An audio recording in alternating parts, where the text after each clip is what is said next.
both sides ready to proceed? We are, Your Honor. Okay.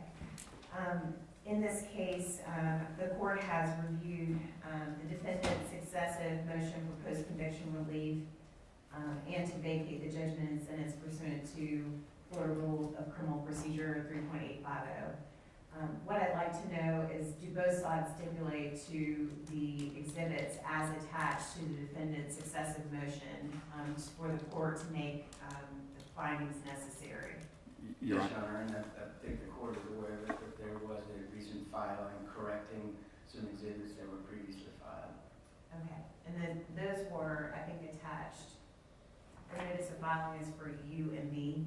Yes, Your Honor. Yes. And they're now A and B. Essentially, the prior version that was filed, there was the sentences at issue were circled. Those were done by our office, so the original document that was in our state attorney's office file was not circled or highlighted in any way. Okay, thank you for that. So both sides stipulate to those exhibits for the court's finding in lieu of an evidentiary hearing, correct? That's correct, Your Honor. All right. Next, based upon and I have reviewed also the state's response, indicating that the state does consent to the defendant's successive motion for post-conviction relief. That is correct, Your Honor, and to the degree the court at some point wants to hear from the victim, she would like to make a statement to the court.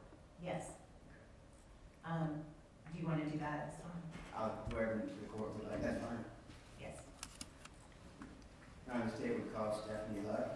All right, thank you. Ms. Love, come on up.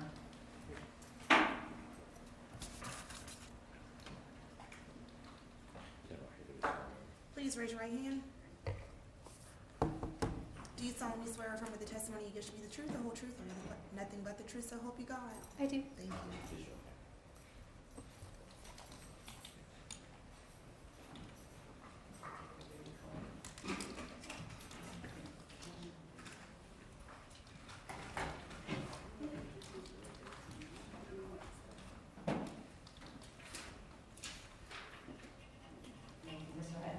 Ms. Love, you have already been sworn by the clerk, but could you please introduce yourself? My name is Stephanie Love. In fact, you are the victim in this case, correct? Yes. And it's my understanding that you have a statement that you prepared that you would like to make today. I do. Please go ahead and give that. I'd like to thank all the people in this room who work every day to bring justice to the people like me, but also to people like Edward. Thank you, Your Honor, for allowing me to speak. I want to say I was not pressured or coerced to make this statement in any way. I was not assisted in writing my victim's statement either. Between the ages of 4 and 5, I was the primary victim and witness in this case. I am not the only victim in this case, but I am the only victim for which Mr. Edward Taylor was charged. We sit here today, two sides of the same coin, two victims hurt by the same man, hoping for the same outcome, the complete exoneration of Mr. Edward Taylor. I'm not here because I take this situation lightly, but because it weighs heavy on my heart and on my conscience.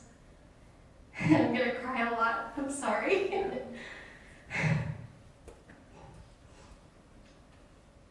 It is my very strong belief that when I was 4 years old, I was sexually assaulted by Mr. Taylor's brother, Themis Anderson, and that newfound evidence supports this claim. It's a haunting memory, and it's one I do not discount, that the experience laid a heavy burden on my own life and that of my family.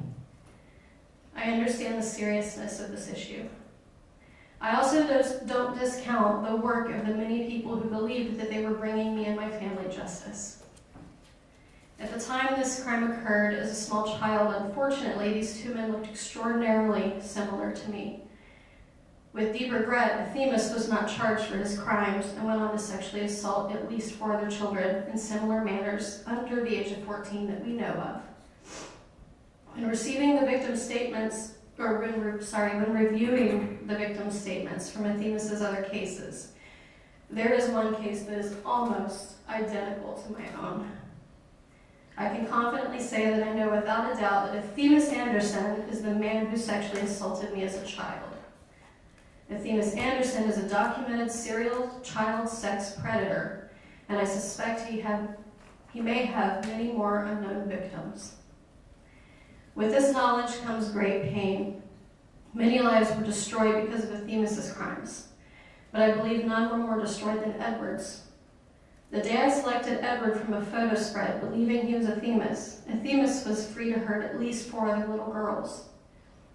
The day I selected Edward from a photo spread, believing he was Athena's, his mother lost precious time with her son. His very young son lost his father, and Edward lost absolutely everything. I personally cannot fathom that amount of anguish. I would like the court to be assured I did not reach this conclusion quickly, easily, or with swaying influence of others. I've spent the past 5 years of my life searching for the truth and decades questioning the outcome of the case. I did not know how to address my doubts and concerns. This event is something that brought much pain to other people that I loved, that also loved me. No one wants to open old wounds and potentially hurt the ones they love, especially when those people reassure you that you did the right thing. To ask questions at times did feel like a betrayal. Additionally, sexual assault victims can sometimes experience long periods where they don't recall trauma. The mind is a powerful thing and will do all it can to protect us. All it takes is one trigger to bring back the memories of the moment of this crime. That trigger was key later in my life to unlock these memories. Please remember, when this crime occurred, I was only 4 years old.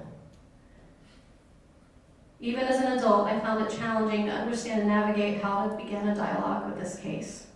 Whenever I would express concerns, I was reassured by some that I trusted most that justice had been served, and to leave it alone, it would cause too much pain. One of my deepest regrets will always be that I did not listen to my own intuition years earlier and pressed to have the more difficult conversations. When the Innocence Project knocked on my door, I had already found the facility where Edward had been incarcerated and was discussing with my husband the idea of writing him. I never disclosed this information with them, as I recognized myself that it is probably an unusual behavior of a victim. Again, I cannot express, knowing how many people worked to resolve this case on my behalf, that me even questioning this did feel like a betrayal. As I got older, I wanted to see my own records, know the technical side of the story, and not just what I remembered from the crime. I had questions no one could answer. Then one day, I was home alone, and there was a knock on my door. That's when I met Jen from the Innocence Project. It was a very short visit. She only wanted to know if I was open to the discussion. Little did she know that I was actually eager for it. A lot of people through my life have not been willing to have complicated conversations with me. And those being willing to have complicated conversations makes everyone's lives better. I went into this with a very open mind, that my view could go either way. I wanted to know for myself if Mr. Taylor was guilty. I wanted him to know that I was able to forgive him. I instantly saw causes for concern, and as we looked deeper, what I surmised was that I had made a horrifying mistake. Mr. Edward Taylor was not guilty of my sexual assault. You cannot grant someone almost half a century of their life back, nor can you grant them years of lost dignity due to being accused of this crime, a heinous crime.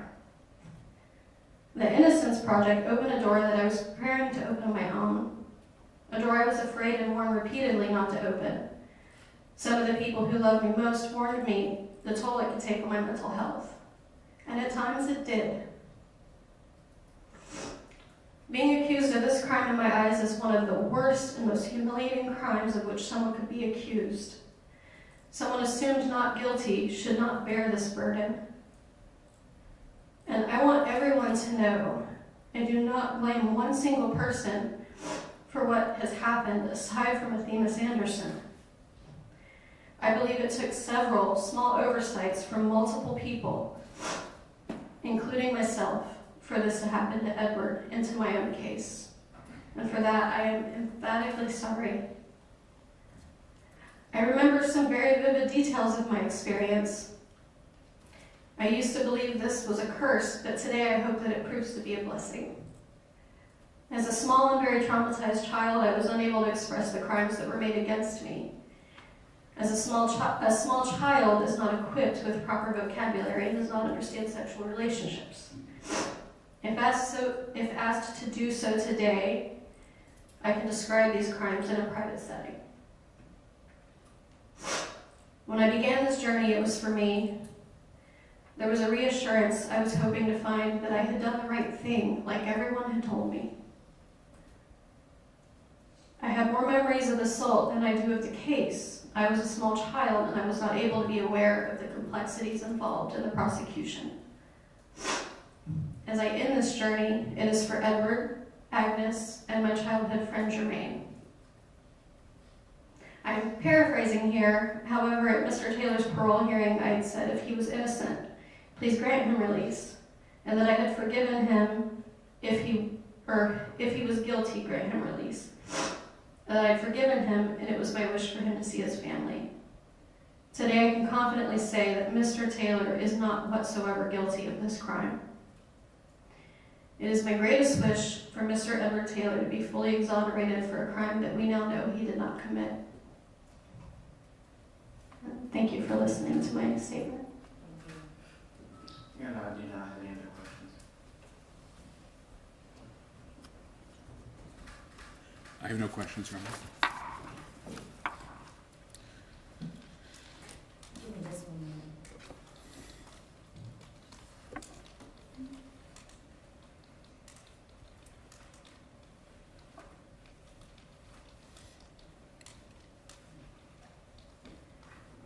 I believe that the only, a couple of things, I just want to make sure that based on the stipulation, the parties do in fact agree that the information that is now contained within the defendant's motion was not produced prior to trial. That's correct, Your Honor. Yes, Your Honor. Thank you. All right. And then the next thing is this state also agreeing that the defendant is entitled to Brady relief? We are, Your Honor. Okay.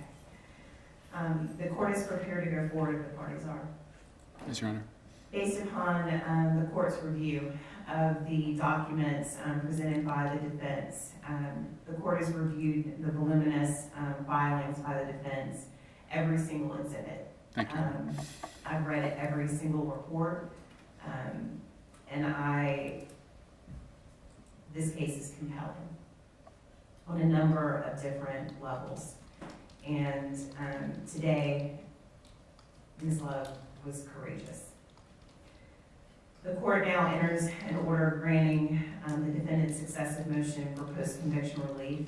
The court will vacate Mr. Edward C. Taylor's conviction for the sexual assault that he was convicted of. And the court will also, based on that conviction in the court, and based on the vacating of that conviction, the court will set aside his judgment and sentence. Does the state of Florida have a position on the open case at this point? On the open case, we will announce it no prosecutor.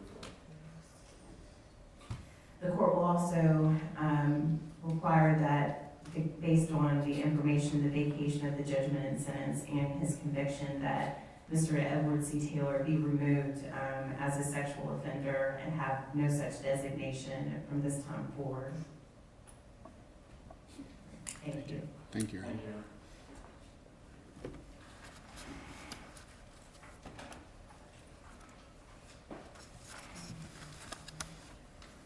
Mr. Hutton.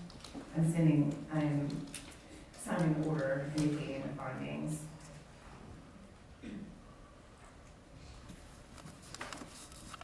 Is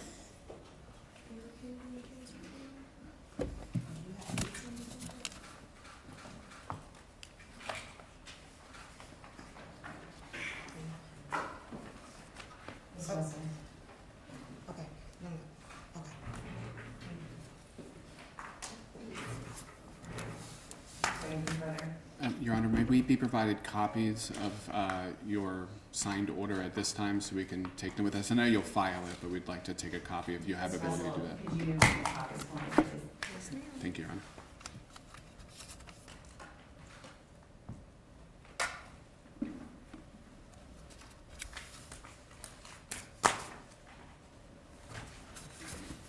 Officer Long will make the copies for you. Okay, thank you. Thank you. Thank you. Thank you, Your Honor. May we be dismissed? Yes. Thank you.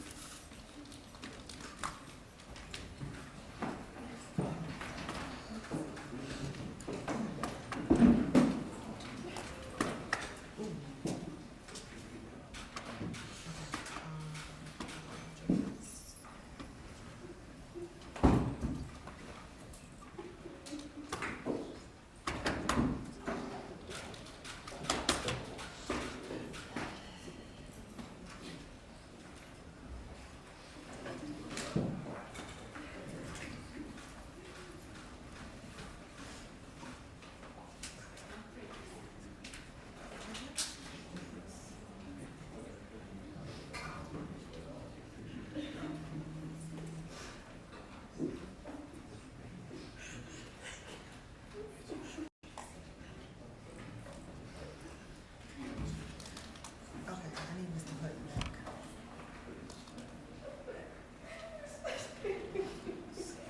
Can you get Mr. Hutton back in here, please? Mr. Hutton? Thank you. What's wrong? I need him to sign. Yes. You need Miss Lee. Yes. She's gonna go get him.